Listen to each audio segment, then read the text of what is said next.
की जय। श्री मैत्री जी कहते हैं, विदुर जी, इस प्रकार ससुर और दामाद के आपसी विरोध को बहुत समय निकल गया। इसी बीच ब्रह्मा जी ने दक्ष को समस्त प्रजापतियों का अधिपति बना दिया, जिससे उसका गर्व और भी बढ़ गया। उसने भगवान शंकर आदि ब्रह्मनिष्ठ यज्ञ का भाग न देकर उनका तिरस्कार करते हुए उनसे पहले जो वाजपेयी यज्ञ किया और फिर बृहस्पति सवन नामक का यज्ञ आरंभ किया। उस समय आकाश मार्ग से जाते हुए देवताओं को मुझे सदीन अपने पिता के घर जाने की वाली बात यज्ञ की बात सुनी, तब अपने पिता के घर जाने की भगवान शंकर से अनुमति मांगी। भगवान शंकर ने कहा, देवी, हमारे अकारण भय के कारण ही उन्होंने तुमको भी बुलावा नहीं भेजा, इस कारण तुम्हारा वहां जाना उचित नहीं और मुझे भी अच्छा नहीं लगेगा। इस पर तुलसीदास जी कहते हैं, कहूनी कमोरे मन भावा, यह अनुचित नहीं देव कठावा। दक्ष सकल निज सुता बुलाई, हमरे वयर तुम बिसराई। ब्रह्म सभा हम सन दुख माना, तेहि ते अजहु करहि अपमाना। जो बिन बोले जाऊं भवानी, रहि न सीलु स्नेह न खानी। यद्यपि मित्र प्रभु पितु गेहा, जाई बिनु बोले न संदेहा। तदपि विरोध मान जह कोई, कहाँ गए कल्याण न होई। भांति अनेक शंभु समझावा, भावी बसना ज्ञान उर आवा। कह प्रभु जाऊं जो बिन बुलाए, अनहि भली बात तुम्हारे भाई। अब भगवान शिव ने तो बहुत समझाया सती जी को। कही देख हर जतन बहु रही न दक्ष कुमारी। दिए मुख्य गण संग तब, विदा किन्ह त्रिपुरारी। नहीं माए जब सती जी, तो भगवान शिव ने अपने मुख्य गण को उनके साथ भेजा। भेद्या तपो वितव पूर्वयः, कुलेह सतं गुणेह। साइभीर सतमेतरेह, स्मृतो हताय ऋतमान दुद्वसः। अस्तब्धान पश्यन्ति हि धाम भूयसाम्। भगवान शंकर जी कहते हैं, सुंदरी, विद्या, तप, धन, सुदृढ़ शरीर, युवा अवस्था और उच्च कुल, ये 6 सत्पुरुषों के तो गुण है, परंतु नीच पुरुषों के यही अवगुण हो जाते हैं, क्योंकि इनसे उनका अभिमान बढ़ जाता है और दृष्टि दोष युक्त हो जाती है और विवेक शक्ति नष्ट हो जाती है। इसी कारण वे महापुरुषों का प्रभाव नहीं देख पाते। यदि इंद्रजस्यास्य पिता विहाय, मध्वचो भद्रं भवत्या न ततो भविष्यति। संभवावितस्य स्वजनात् तत्पराभवो, यदा सः सक्षो मरणाय कल्पते। यदि तुम मेरी बात न मानकर वहां जाओगे तो तुम्हारे लिए अच्छा न होगा, क्योंकि जब किसी प्रतिष्ठित व्यक्ति का अपने आत्मजनों के द्वारा अपमान होता है, तब वह तत्काल उनके मृत्यु का कारण हो जाता है।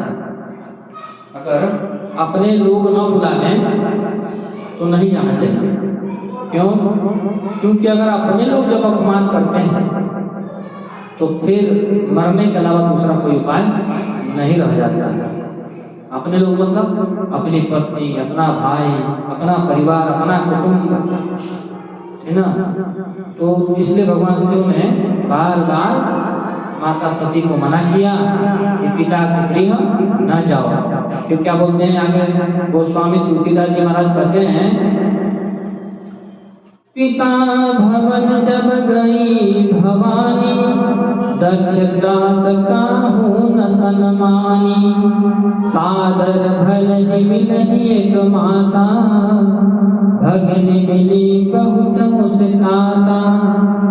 दक्ष न कुछ पूछी कुशलाता, सहित बिलोक चरी सब गाता। सती जाई देखूं जब जब जागा, कतहु न देख शंभु कर भागा। अतब चित चढ़ तो शंकर कहे, प्रभु अपमान समझ कर उर कहे। पाछिल दुख न हृदय अस व्यापा, अजस यह भय महापरितापा। जदपि जग दारुण दुख नाना, सब ते कठिन जाति अपमाना। समुझ सुसती भयउ अति क्रोधा, बहुविधि जननी किन्ह प्रबोधा। जब माता सती ने वहां पे यज्ञ मंडप में प्रवेश किया और किसी ने उनका आदर सत्कार नहीं किया, सिर्फ एक माता मुस्का के मिली, पिता ने कुशल क्षेम भी नहीं पूछा, सो तो ठीक था।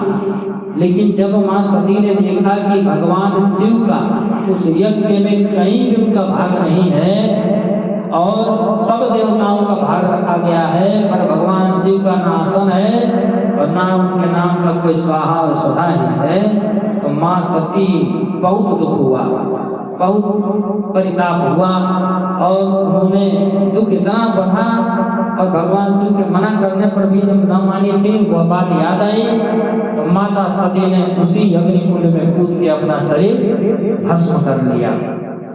तब शिव अपमान जाय सहित हृदय न होई प्रबोध, सकल सभी हठी हटके तब बोली वचन कठोर।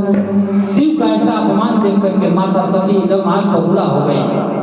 स्वयं शक्ति प्रचंड रूप में अपने आ गई और भारी क्रोध करके उन्होंने बोला, कठोर वचन बोला, तज्यं तुरत देहि तेहि हेतु, और धर चंद्र मौनि वृष केतु।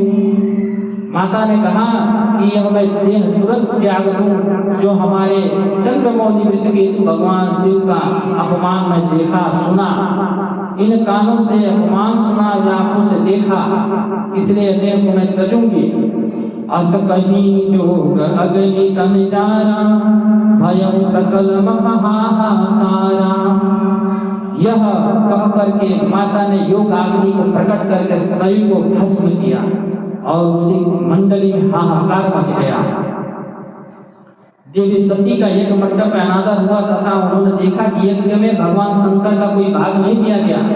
तब सती ने सब लोगों को सुनाकर पिता की निंदा करते हुए कहा, यद गच्छरं नाम गिरेतिरं नृणां, सकृत प्रसंग लग्धमासु हन्ति तथा, पवित्र कीर्ति तमलंघ्य शासनं भवानवो द्वेष्टि शिवं शिवेतरः।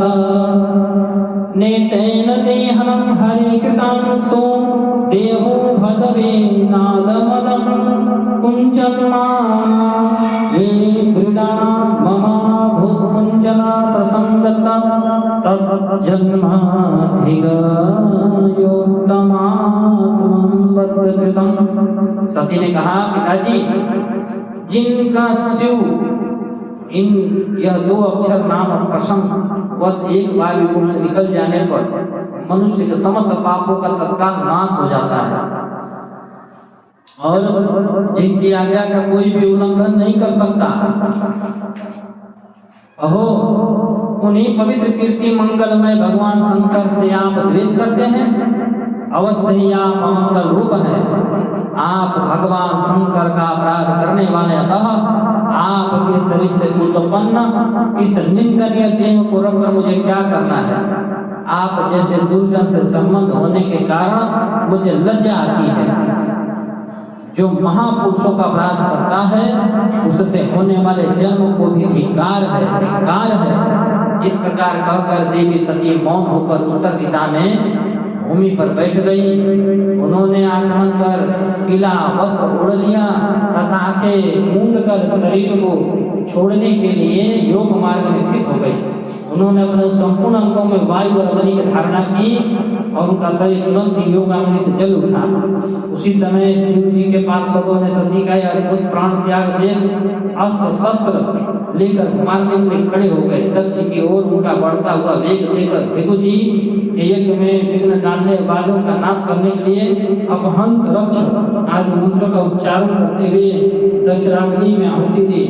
ज्यों ही आहुति दी कि यज्ञ कुंड से रिभु नाम के हजारों देवता प्रकट हो गए और उन्होंने शंकर जी के प्रथम गणों को इधर उधर भगा दिया।